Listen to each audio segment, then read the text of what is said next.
We'll do this one now. Let's do like Compressita. Ooh. I think that translates from Spanish to married to video. Wait, does it? What? Yeah. What? Like,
And it is a great pleasure for me now to introduce the Centennial graduates of UBC for 2016. Please welcome them.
Good morning and welcome to all of you. If I could ask you to please remain standing for just a few minutes. I'm Lindsay Gordon. I'm the Chancellor of the University of British Columbia. And would you please join us in the singing of O Canada, led by our University Marshal Nancy Hermiston, who is Director of the Opera and Voice Program at the UBC School of Music.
We pause for a moment to give thanks, spiritual and temporal, for the blessings we share in this wonderful world, this great country, this blessed province, and this splendid university, and to acknowledge that UBC is located on the traditional, ancestral, and unceded territory of the Musqueam people. We give thanks to these proud students, their families, and friends on this most important occasion. Please be seated.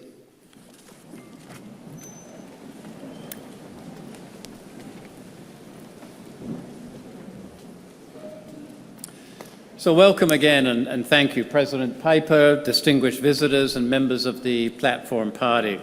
Welcome and congratulations to all of you, graduating students, faculty, staff, friends, and family, and of course for your parents. There really is no greater investment in your children's future than investing in their education. So please, let's just take a moment to applaud them all.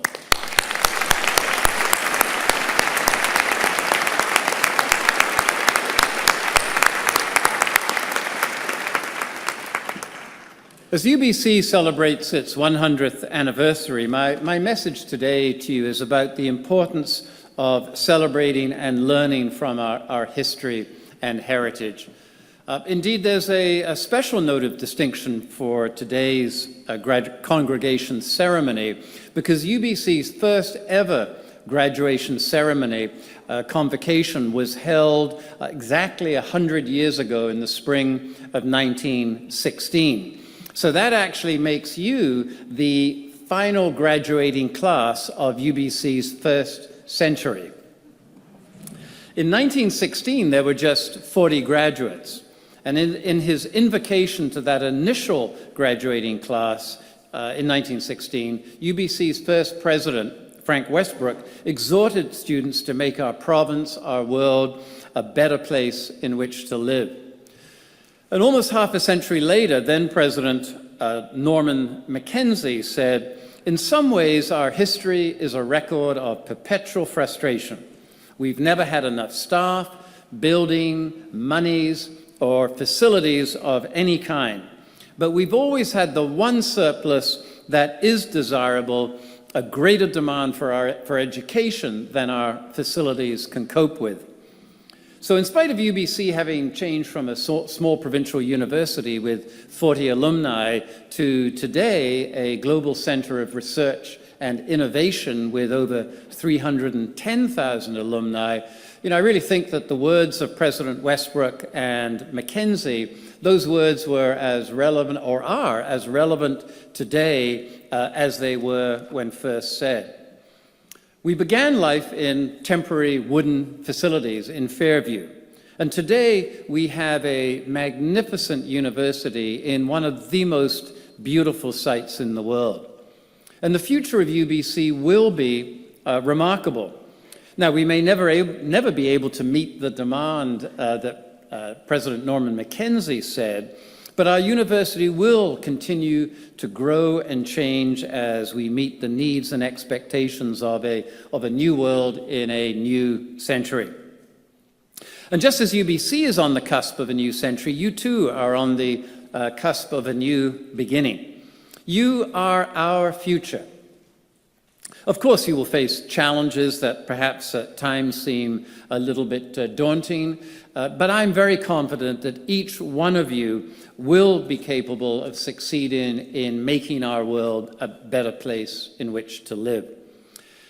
And as you go through life, you will undoubtedly experience some disappointment, but the only failure is the failure to try, and the true measure of success is how we cope with disappointment. And I'm sure you've experienced a little bit of disappointment during your years at studying here at UBC. I know I did. But I can honestly say when I look back on my experiences, it's those difficult experiences from which I've learned the most. I learned to be flexible, to be open to new opportunities, but not to lose sight of what my ultimate goal was. So work hard, be imaginative, be focused, learn from your mistakes, have a little bit of fun along the way, but above all, pursue your passion, whatever that may be. And as graduates of this great university, continue to play your part in helping to build a better, inclusive community. And understand the obligations that we owe to one another in a civil society, and not just to our neighbors at home, but as well to strangers from afar. Your education is a gift, so use it wisely, and use it to make a meaningful contribution to society, no matter how small or large that may be. And I do encourage you to continue your lifelong learning experience and stay connected to UBC as you join the hundreds of thousands of alumni who have preceded you. So I really hope that you enjoy this memorable occasion, and I would like to offer you my own personal heartfelt congratulations on reaching this milestone in life, your graduation. Thank you very much.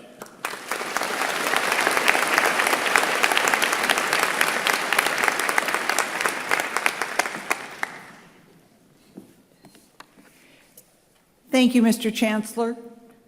My name is Martha Piper, and I'm the interim president and vice chancellor of the University of British Columbia.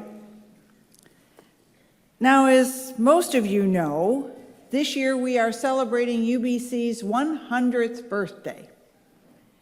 And as many of you know, while the university was opened in 1915, it was the Great Trek in 1922 that set this university on its course to greatness.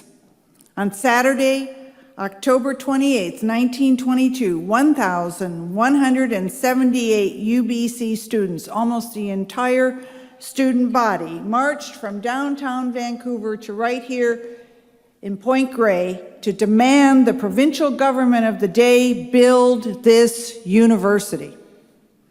An amazing act of vision, solidarity, political will, and determination. And while the Great Trek is universally applauded as an example of student activism at its best, there is a piece of the history associated with the march that few people know, and I'm going to let you in on it. It's this. As students left the skeleton of the science building, which is now the chemistry building, they stopped and tossed stones into the base of a hollow cairn.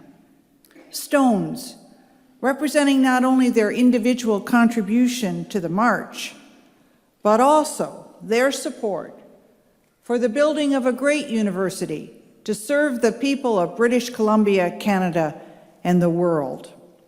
That cairn is still there today. I'm sure you know where it is. If you go down Main Mall, it's just between chemistry and the Sauder School of Business. Individual stones symbolizing individual contributions. What the students of 1922 understood was this, that each of them independently had a responsibility to act, that they could not wait for others to take up the cause, that they could not rely upon institutions or associations or even governments to make a change, but rather they knew that things would only happen if they as individuals stood up and made their voices heard. As you graduate from the University of British Columbia, I know that the world you are entering appears to have insurmountable problems. Over the past several years, the foundations of our civil society have been shaken by a number of disturbing events. The rise of international terrorism and the carnage it is bringing in its wake. The ongoing conflicts in the Middle East and the flood of refugees coming from that troubled region. The growing debates around the importance of climate change and the numerous natural disasters, such as the devastating fire that struck our neighbors in Alberta. Such events suggest that no one person can solve these problems or bring order to the chaos or succeed in resolving what appear to be intractable conflicts and challenges. Yet, what is so very clear through the example of the Great Trek is this: by working hard and with others, each person, each individual is able to have an impact. By collaborating with others who have the same aspirations, by putting your stone into the cairn, you are able to make things happen and change the course of history. The organizers of the Great Trek were themselves aware of this. Ab Richards, who at the time was president of the AMS, said this, and I quote, "Let the cairn stand, not for dedication, not as a memorial to our efforts, but as a landmark for the future," unquote. Jennifer Welsh, a Canadian professor of international relations at Oxford University, writes in her book, At Home in the World, Canada's Global Vision for the 21st Century, she writes that solutions to the problems of the world are not solely the responsibility of public policy leaders or government leaders. Rather, she suggests that we all individually have a responsibility to act, and maintains that part of being Canadian means assuming our role on the world stage and in our local community as model citizens. Model citizens. I like that term. Unless you think I'm talking about somebody famous, I'm not. I'm talking about you. UBC students who have left your mark while being here at UBC. Your time here at UBC has prepared you to be model citizens. People who are able to work together to solve some of the most pressing problems. People who will focus not on what divides us, but on what we have in common. People who are willing to drop their stones into the cairn, assisting and working with others to achieve success for all. As UBC enters its second century, I am confident that you, the centennial graduates who straddle both centuries of UBC's existence, will indeed write history. We're counting on you. You have an example of students who have gone before you who did just that. who wrote a significant chapter of this university's history, and by so doing had a profound impact on this province and on the generations of students who have followed them. It is in honor of those great trekkers and in celebration of UBC's centennial year that you, the centennial graduates, will receive a small gift at the end of today's ceremony. When you exit the hall, you will be given a small keepsake, just for you. This is the centennial keepsake, not for your friends and family, not for the platform party, just for you, the graduates, to remind you of all those who have gone before you and the role you can and must play as UBC graduates, as the future model citizens. And so tomorrow, we will celebrate you, but we are celebrating you this morning. You are UBC. You are the reason we are here. And it is in this context that I offer my most sincere congratulations to each of you and wish you each health, happiness, and personal fulfillment. We all wish you every future success. Thank you.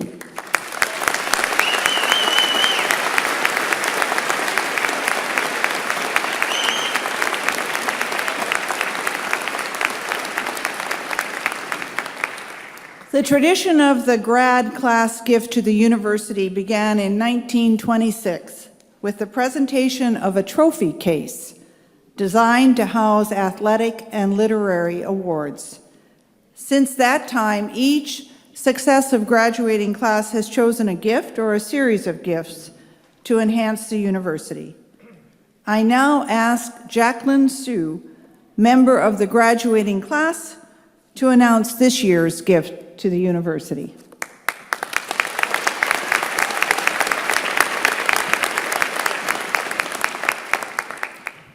Chancellor Gordon, President Piper, distinguished faculty, esteemed guests, family, friends, and fellow graduates.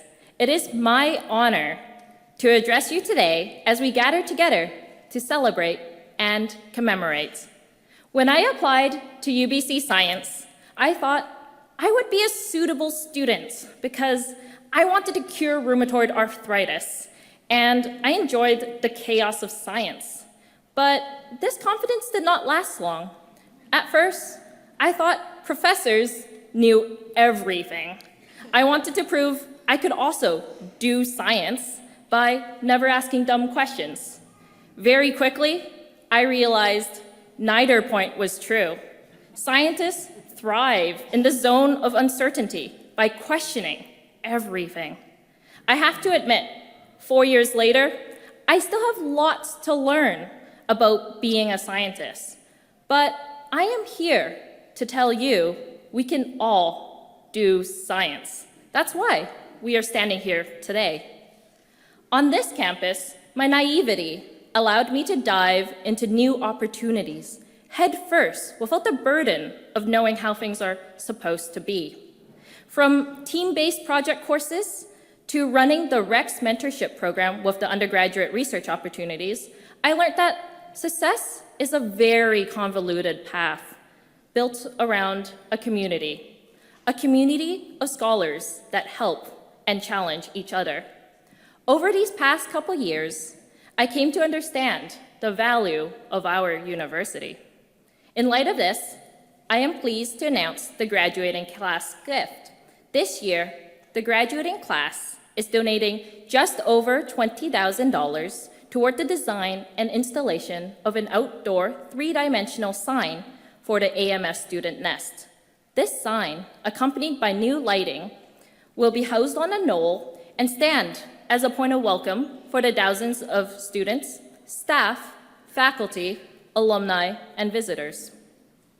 Before we begin this new chapter of our lives, I leave you with a challenge. Remember your unhindered dreams, those big dreams like curing rheumatoid arthritis you used to have, and take comfort in knowing You are better prepared to realize them now than you were before. Recognize your imagination, creativity, and curiosity as we embark on this journey. No more reports, no more essays, no more exams. We did it. Congratulations, class of 2016.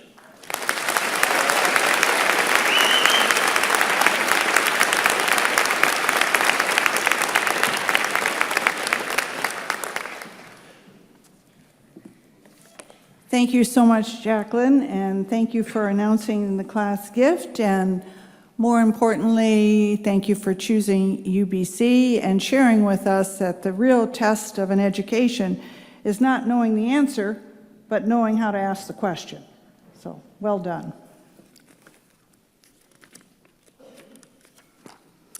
I would now like to call upon Dr. Eric Ike, Vice Provost and Associate Vice President of Academic Affairs, to speak of the University of British Columbia Killam Teaching Prize and to introduce you to the award recipient attending today's ceremony.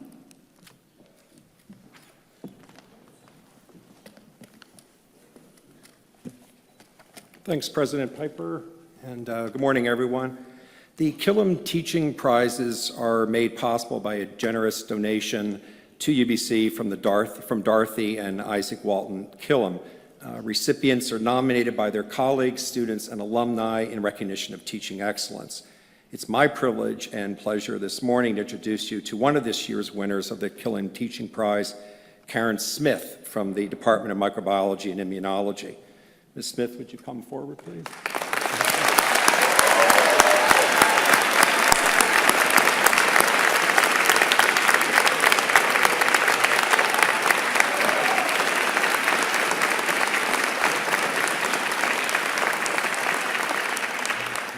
I'll read to you a short citation that's prepared by Dr. Smith's colleagues and present you with a certificate also that recognizes your many accomplishments. Karen Smith is an inspiring teacher whose mission is to strengthen connections. An advocate for student health and well-being, she connects students not only to concepts in biology, but also to other people in their learning environments.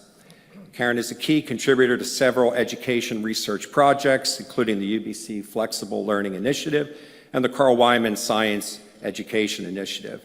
Karen develops evidence-based curricula and materials to support student learning and retention. Students appreciate her humor and approachability, in addition to her infectious enthusiasm for subject areas in microbiology and immunology. Maybe I shouldn't have said infectious, sorry about that. Karen is passionate about examining her own teaching practices, continually thinking of new and creative ways to improve her effectiveness. In these respects and many others, she exemplifies excellence in teaching. Please join me in congratulating Karen Smith.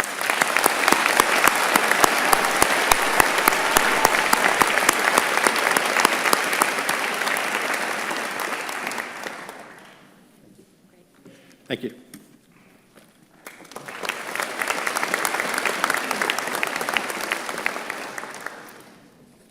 Thank you so much, Dr. Ike, and congratulations, Karen. The candidates for degrees will please rise.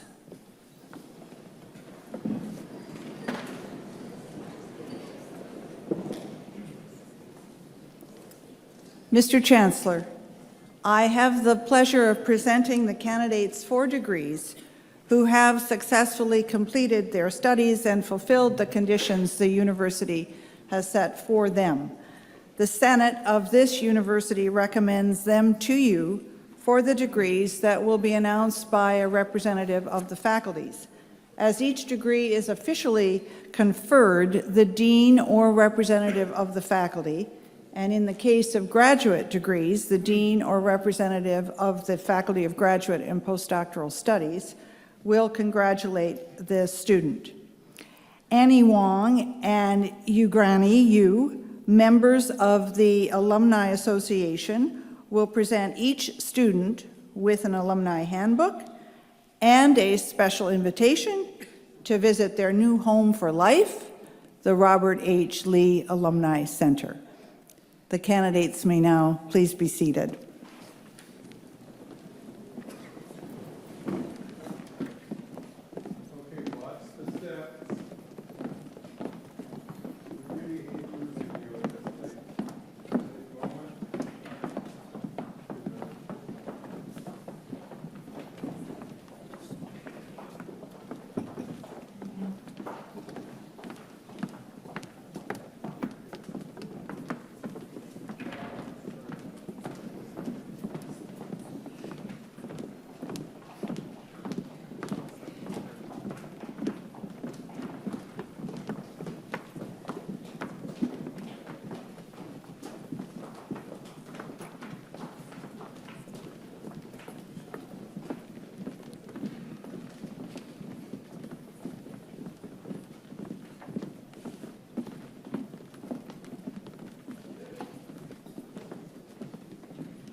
Mr. Chancellor, I have the pleasure of presenting to you the candidates for the degree Doctor of Philosophy.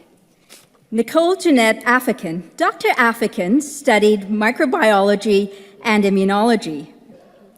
Specifically, she investigated the link between cellular metabolism and the activity of immune-modulating peptides. Her results furthered our understanding of how these peptides act and revealed a potential new role for the peptides in the treatment of cardiovascular disease.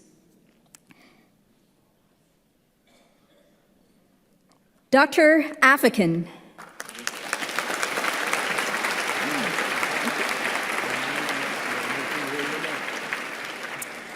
Rotgun Atarian. Dr. Atarian studied the fungal pathogen that causes meningitis in patients living with HIV/AIDS and identified potential targets for therapeutic interventions. Her research contributed to our understanding of the cryptococcal disease process and will benefit the HIV and infectious diseases research communities.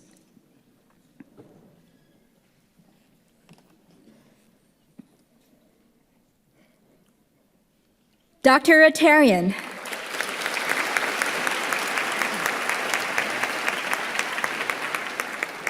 Christina Marie Farr. Dr. Farr designed a microbicide gel that was able to prevent vaginal infection with HIV/AIDS and genital herpes. She developed mice with human immune systems for these studies. This research could lead to the development of an effective strategy to prevent sexual transmission of these viruses, leading to considerable improvement in global health. Dr. Farr.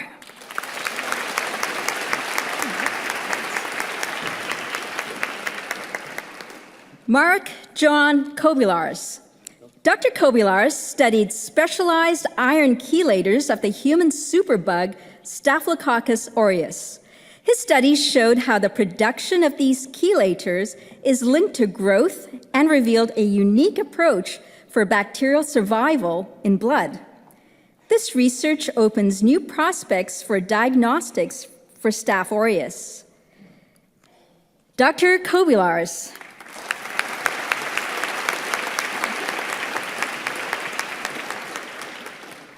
Daniel Lai. Dr. Lai used computer science to study how RNA molecules fold inside the body. By reviewing the latest methods, he published new benchmarks and guidelines for the prediction of RNA structures. This knowledge can help researchers in finding and understanding novel RNA molecules within unexplored regions of the human genome. Dr. Lai.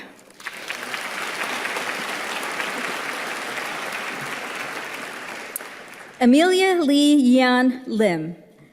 Dr. Lim studied gene and microRNA expressions in cancer.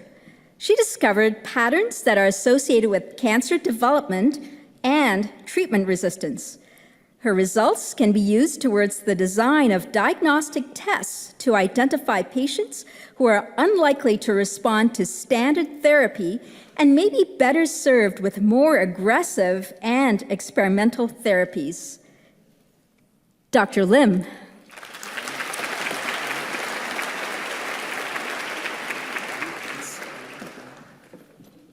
Helen Louise Lund. The emergence of personalized medicine due to advances in genomics and proteomics has created a clinical demand for increasingly specific diagnostic testing. Dr. Lund developed and validated 2 such tests aimed at specific forms of both leukemia and lung cancer. This unique approach has the potential to directly impact cancer diagnostics. Dr. Lund. Thank you. Adam William Plum. Dr. Plum studied the role of the immune signaling protein interleukin-7 in the immune response. He discovered novel roles for IL-7 in the development of T lymphocytes and in T cell response and protection against influenza A infection. This work will inform the development of IL-7-related therapies for immune modulation and reconstitution. Dr. Plum.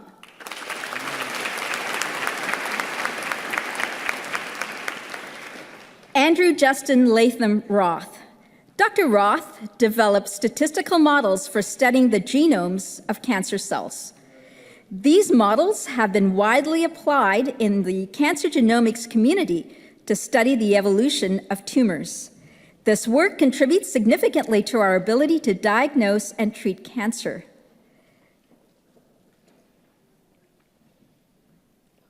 Dr. Roth.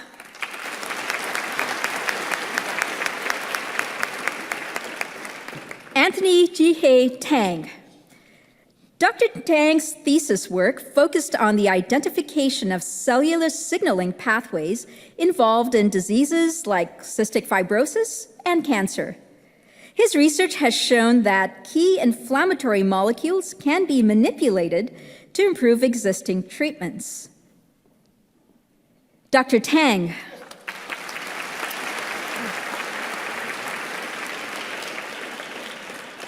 Adam White. Microfluidic technology is transforming processes in molecular biology. Dr. White developed microfluidic devices to measure RNA and applied this technology to examine cell-to-cell variability in a variety of tissues. This work contributes to our understanding of gene expression, which has application in both research and clinical settings. Dr. White.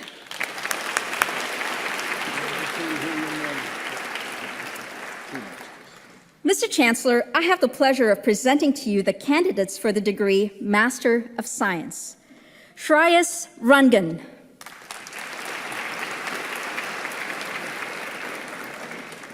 Surab Salehi.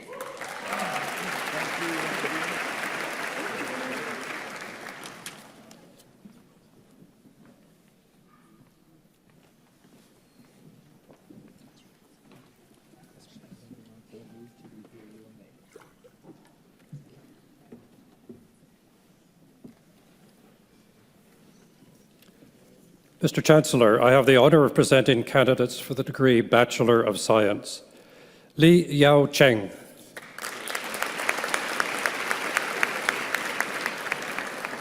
William Wei Chu.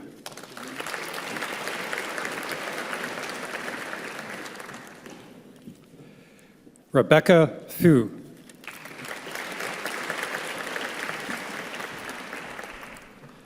Angie Hui.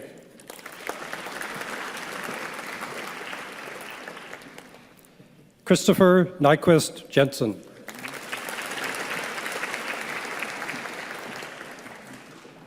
Chong Myong Kim.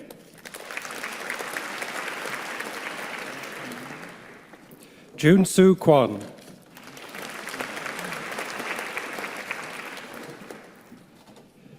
Nur Ridwan Nur Saidi.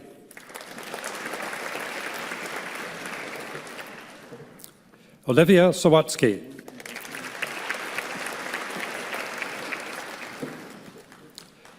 Amy Wang.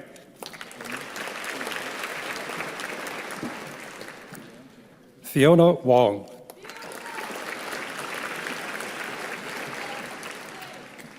Ziyan Shu.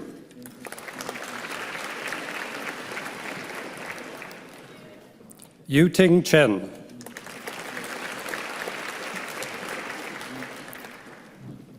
Gordon Meinecker.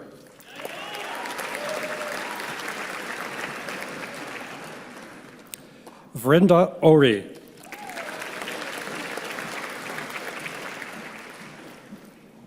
Ophir Pick.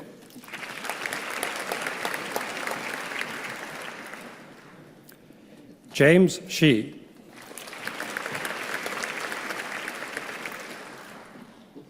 Emily Carolyn Smith.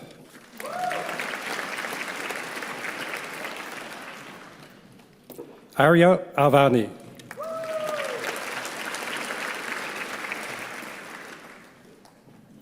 Osama Al-Jawadi.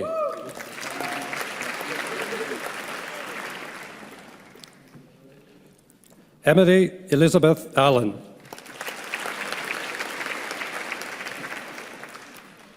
Patrick Au.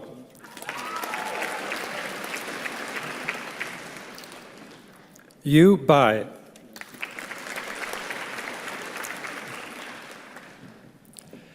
Aaron Mackenzie Bailey.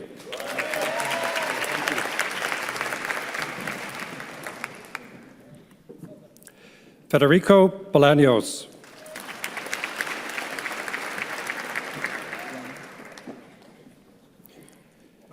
Quinton Buher.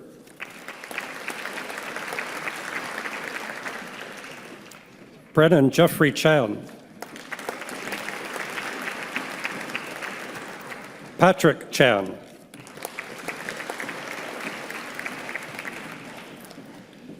Jessica Ingrid Chen. Sophie Tianju Chen.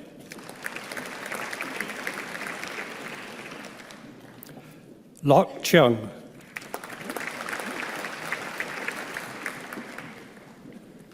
Angela Choi.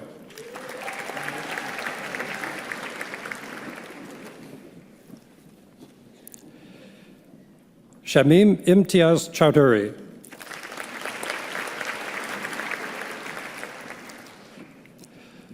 Laurel Collins.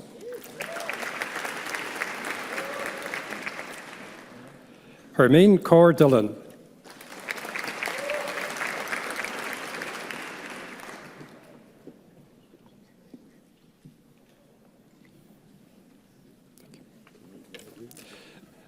Anna Dong.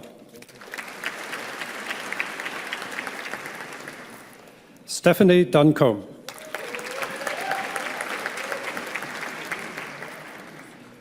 Tharindu Fernando.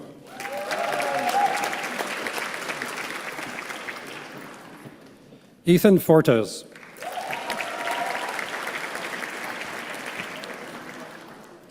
Isabel Granados.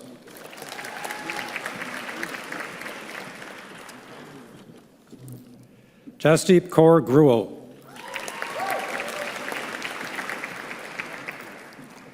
Hilary Wei Ying Ha.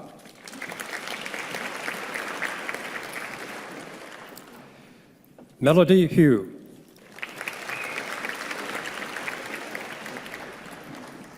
Oscar Yu.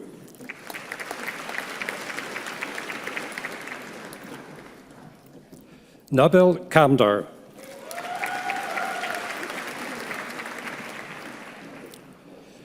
Kimia Kamelian.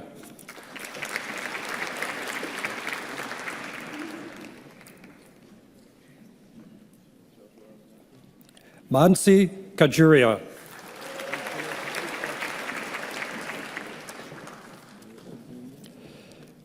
Melissa Lechica.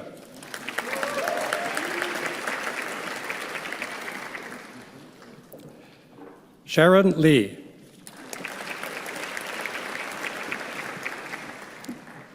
Aaron Lee.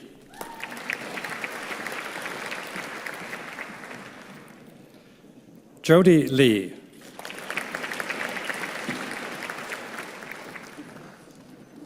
Hillary Liam.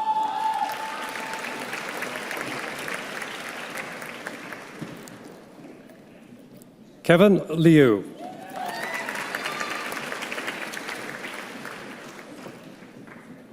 Yi Chin Liu.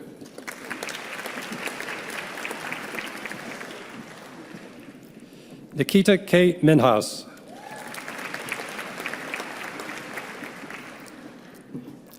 Aaron Monga.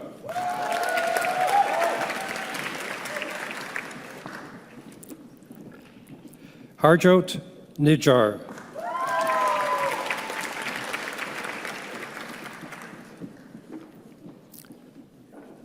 Jaspreet Padam.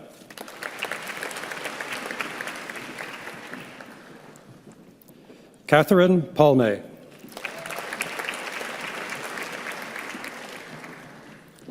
Simran K. Parmar.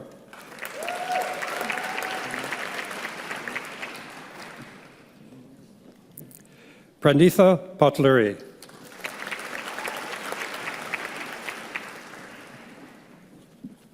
Amir Purgadiri.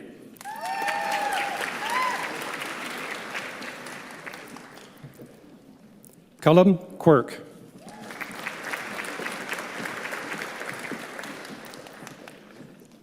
Neil Ray Chowdhury.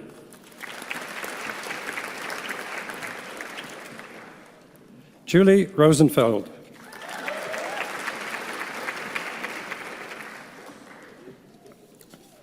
Brittany Russell.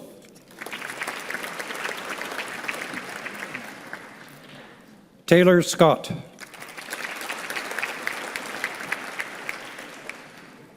Mark Jason Sanadian.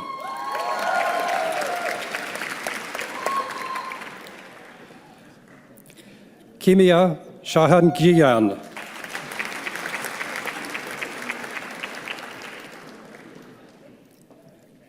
Ashutosh Sharma.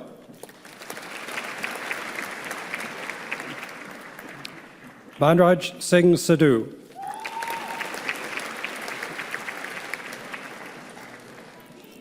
Sanjit Sidhu.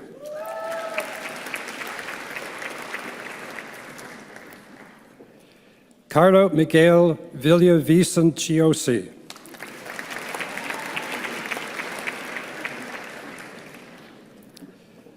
Nguyen Le Tam Nang. Venice Wing Si Tam.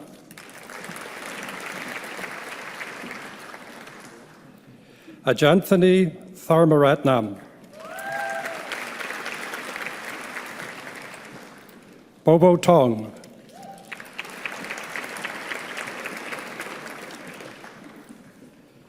Alison Sang.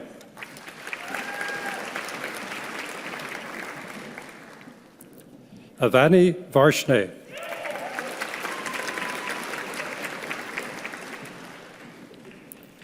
Atif Verani.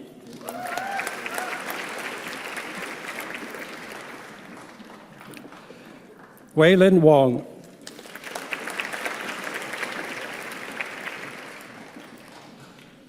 Cassia Warren.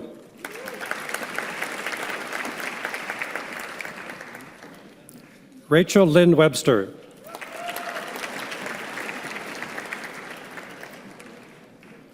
Eugenia Wong.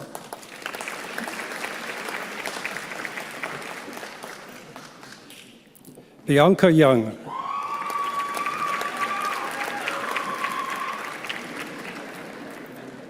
Stephanie Yu.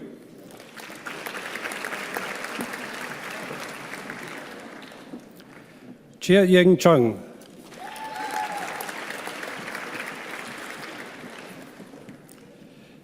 Susan Zhu.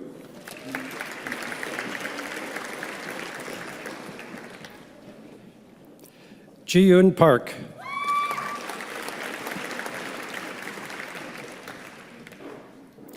Solomon Chi-Pag Chow.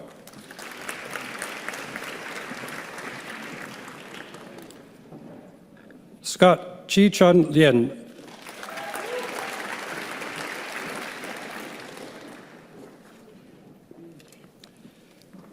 Robert Rajat.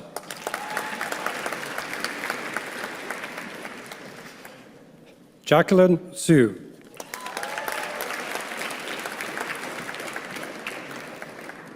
Lydia Yo.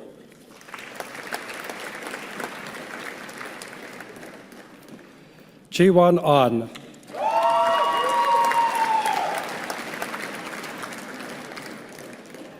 Arshia Ali Mohammadi Damagani.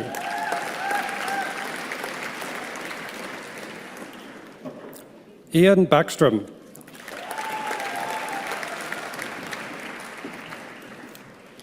Eric Batty.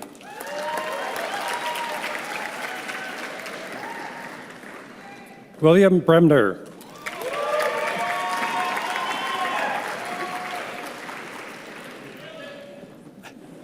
Teresa Campbell.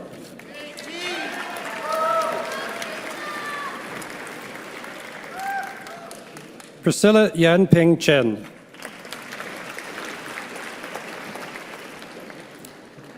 Chi Wing Cheng.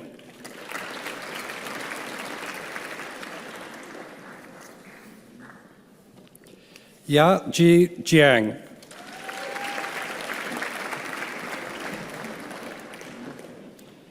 Jasmine Ai Wei Chin.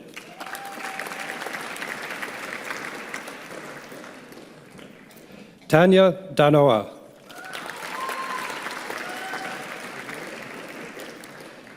Jonathan S. Frew.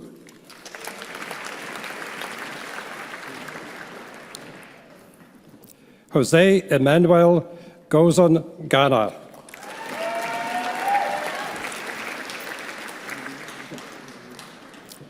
Sheila Hartstein.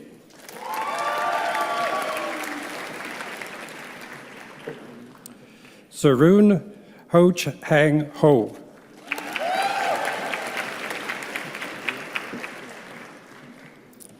Yuri Zhang.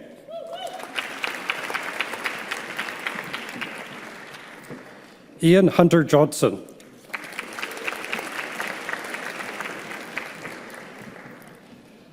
Manjot Kalan.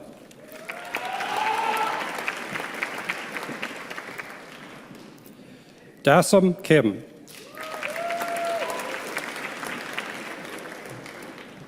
Yan Kit Lam.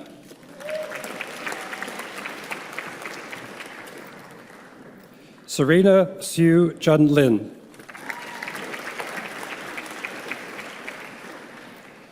Jeremy Lotto.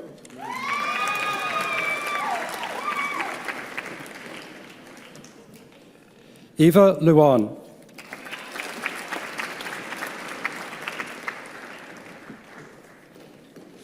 Wen Chu Ma.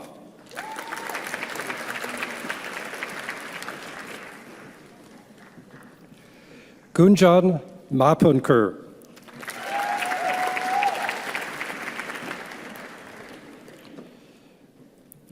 Sirvan Mortazavi.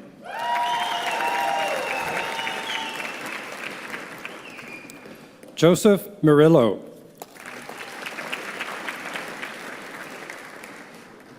Jeremy Kwan Yu Nam.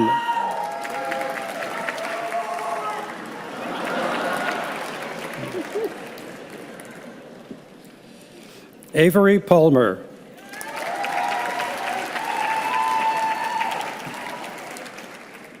Corey Fan.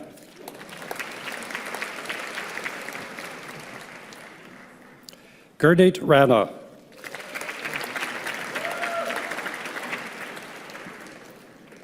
Lindsay Richter.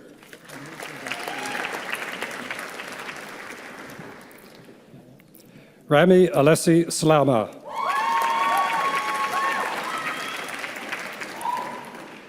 Alan Stakoviak.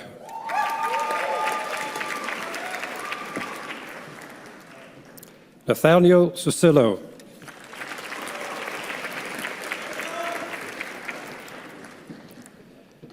Melody Yin Kwan Tung.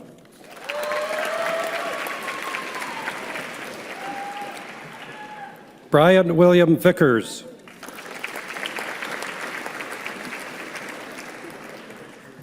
Huan Huen Su.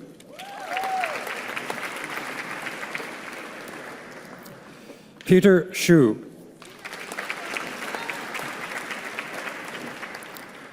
Milo Jinho Yu.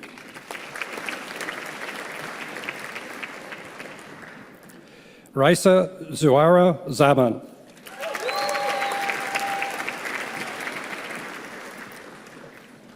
Jonathan Zeng.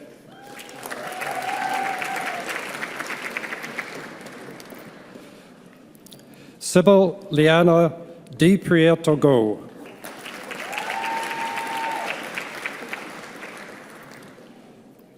Jacqueline Lam.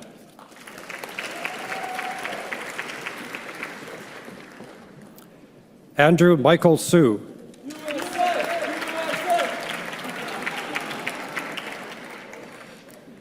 Veronica Chow.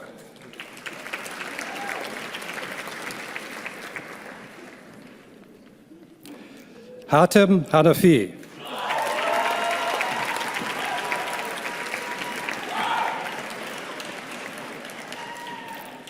Daniel Wint.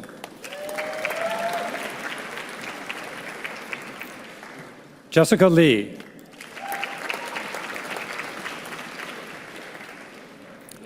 Devon Murray Mitchell.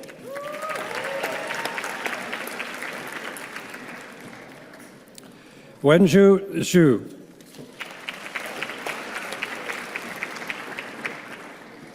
Karen Q-Yan Mak.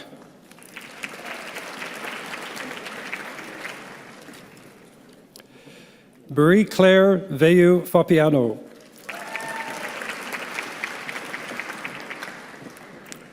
Arish Farhadian.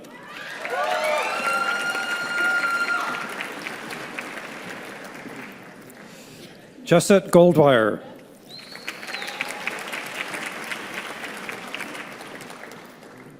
Krista Grona.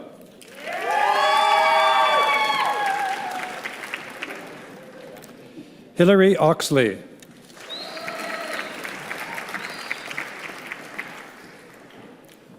Shelley Pang.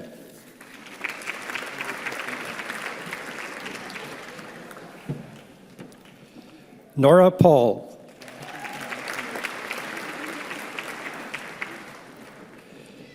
Abnashi Singh Randhawa.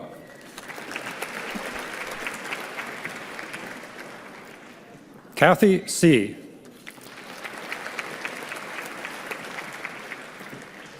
Young Ju Lee.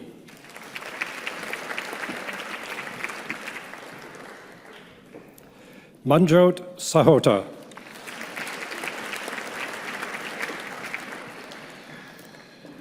Belva C.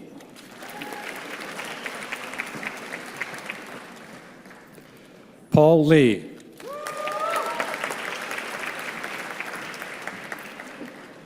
Elise Neeson.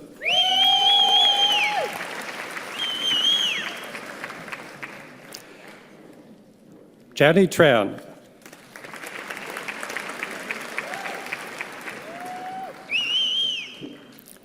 Nadia Bezai.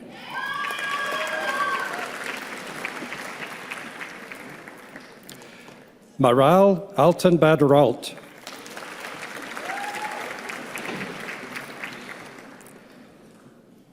Peria Asadipur.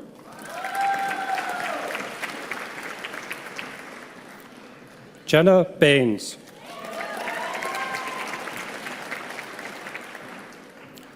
Shinhu Bak.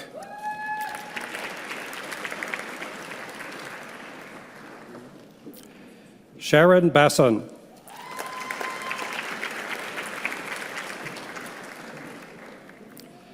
Marie Bernard.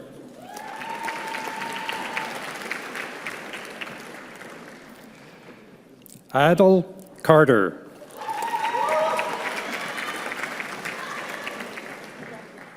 Tony Caputo.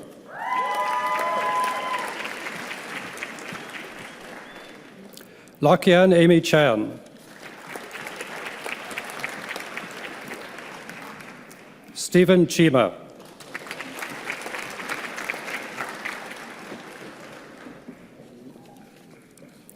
Weishin Ellen Chen.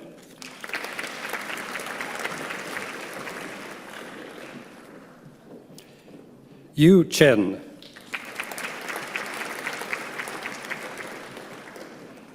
Jinju Choi.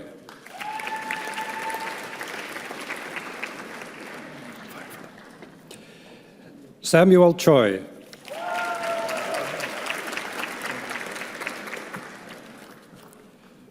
Sun Bing Choi.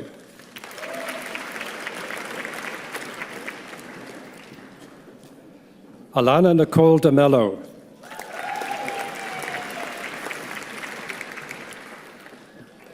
Alim Danji.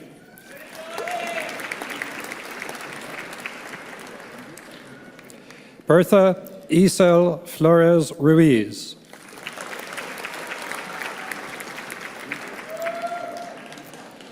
Gagandeep Gill.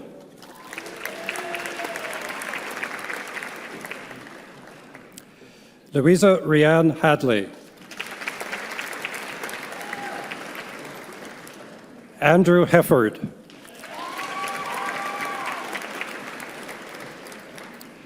Jun Ki Hong.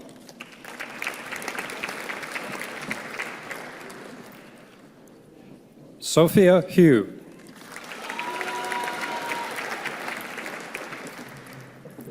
Anthony Hui.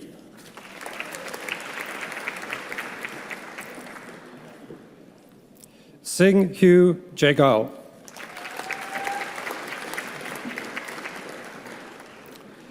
Jacqueline Judge.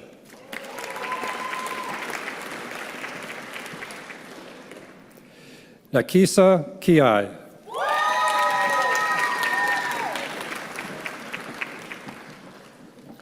Jenny Kim.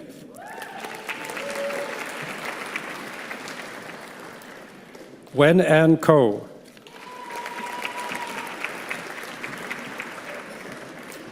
Wen Chuen Ko.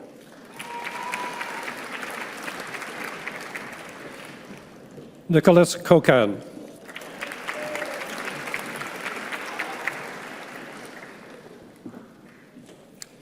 Uthara Kamar.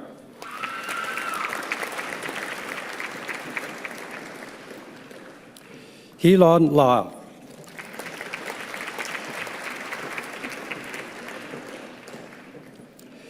Isel Lee.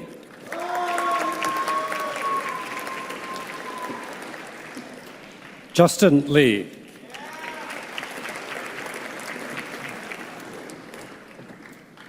Kang Chi Lee.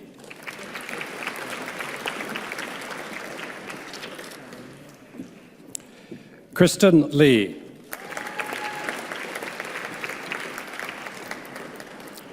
Seung Won Lee.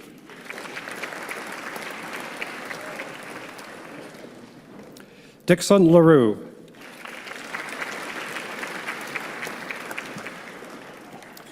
Ho Hin Leung.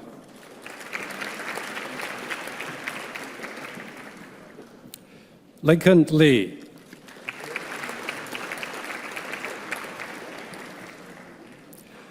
Mushin Liang.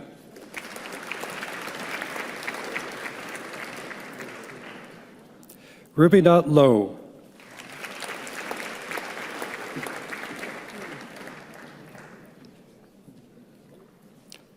Zohaib Mahmood.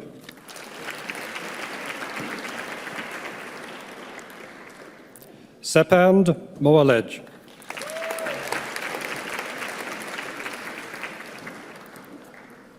Vi Nguyen.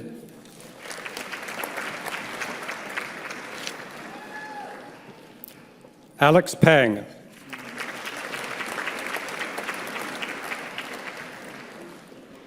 Christina Pangoliman.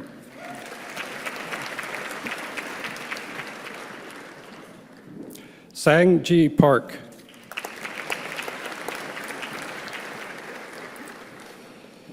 Sojung Park.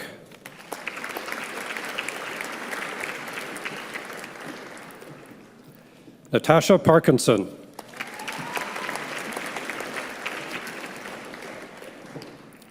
Sajjal Pirzada.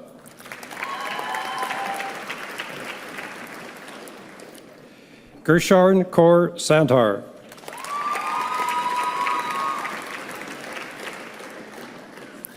Jong Han Su.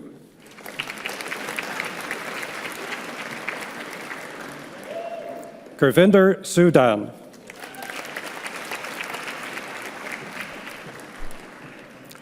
Manpreet Singh Takhe.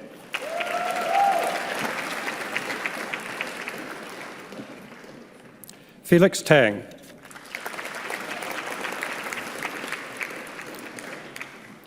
Madeline Choi.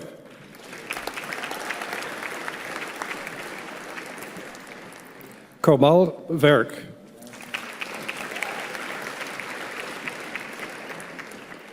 Tien Min Vu.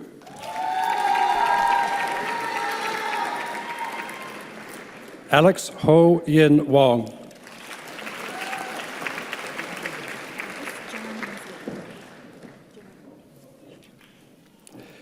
Jenna Yang.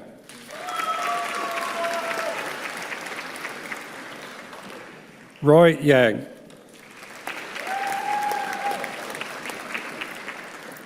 Guan Chun Zhao.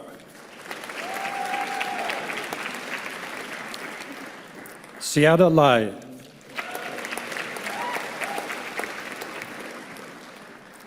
Janina Marfori Valencia.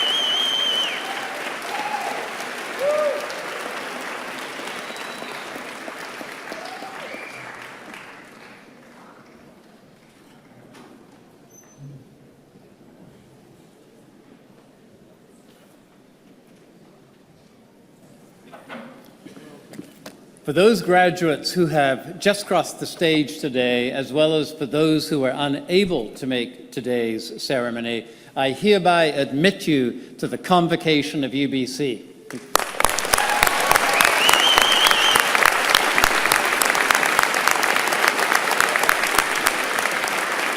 Could I ask the graduates to please rise? It's been my great pleasure to greet each and every one of you today and to congratulate you. You've invested a huge amount of time, commitment, energy to get to this momentous occasion. You've had a lot of help, I think, along the way, family, friends, peers, and it'd be a great time to just sort of turn around and wave to your family to show your appreciation to them.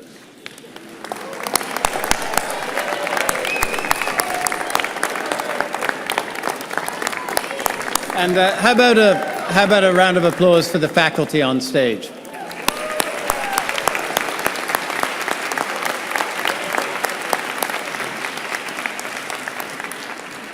Having crossed this stage today, you are now members of the convocation of UBC, and you are in good company. Since UBC began granting degrees 100 years ago, more than 310,000 men and women have crossed the stage, just like this one, to receive their degrees and to have gone on, and they have gone on to build our community and help shape society. Now, as alumni, your relationship with UBC is beginning anew. You can maintain your voice in the affairs of the university by possibly mentoring today's students, by having a voice through your elected members of Senate, or perhaps by volunteering in one of the many activities, whether here at home or abroad. And as lifelong learners, you will always be welcome to come back and take a course or two. Now, you might want to take a brief break before you do that, but you will always be welcome to come back. And I do encourage you to stay involved and be part of the future of this great university, because UBC still has much to offer you, just as you still have much to offer UBC. So tuam est and congratulations. And please be seated.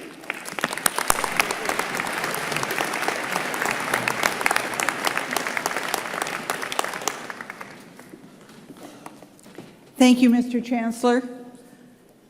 This now brings our ceremony to a close. I hope you've enjoyed it as much as I have, and that you all will be able to join us for refreshments that will be served immediately following the ceremony at the Flagpole Plaza. And then after that, I would suggest that the Centennial graduates take a little stroll down Main Mall, past the cairn, take a left at the fountain, go past the magnificent new Musqueam house post, then be careful. Don't be lured into the nest. You don't belong there anymore.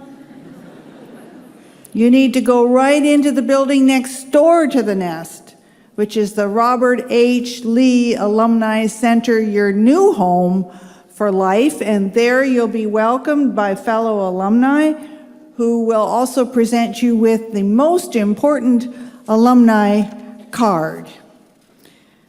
And one last word to our Centennial graduates. Don't forget to pick up your small reminder of heritage when you exit the Chan Center this morning. And there's one last piece of history I want to share with you about the Great Trekkers.